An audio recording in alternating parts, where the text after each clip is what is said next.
I'm Dr. Segal from Innovationship, and I have a question for you, which is, how come some companies keep innovating and being really creative, while others seem to be stuck with one idea that they just can't get out the door?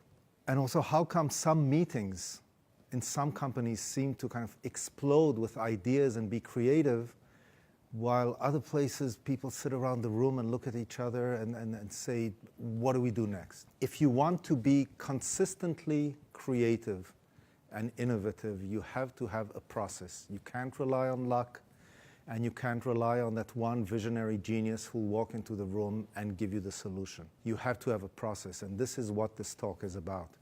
It's about having your own process for being creative in a consistent way. I started my talk by saying today is a prototype for tomorrow, because that reflects a mindset that represents the creative process you have to adopt.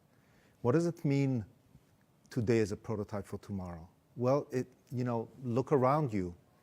Everything you see was designed by someone. The screen you're watching me on right now was designed by someone. My watch was designed, my shirt was, the chair you're sitting on was designed by someone. Everything was designed by someone.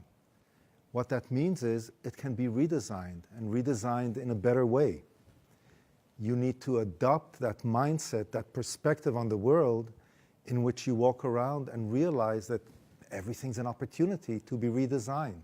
If you look at the process of innovation and collaborative creativity, what you need is to represent three primary things in your daily thinking.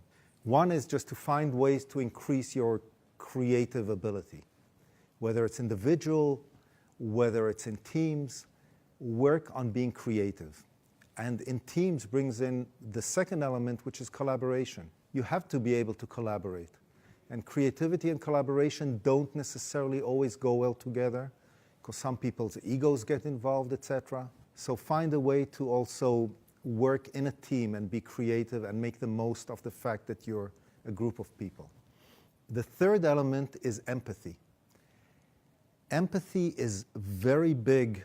If you go any of the big companies, Google, Apple, eBay, all over the world, you look at companies, they're hiring people from the soft sciences, psychologists, anthropologists, sociologists, because they realize that the greatest ideas come from empathizing with end users, from customers, from just empathizing with the people we impact with our designs. That's where we get inspiration for great new ideas. So you have to include empathy in your process too. So with those three, you can start creating a culture that's creative, and that's what you want. Peter Drucker said that culture eats strategy for lunch. He was talking about corporate strategy. I want to tell you that process will eat great ideas for lunch. Unless you have the process in place to do something with your great ideas, nothing will ever happen from them. So go out there, find someone who can help you build a great creative process for you and your organization, and your life will change, I promise. Thanks.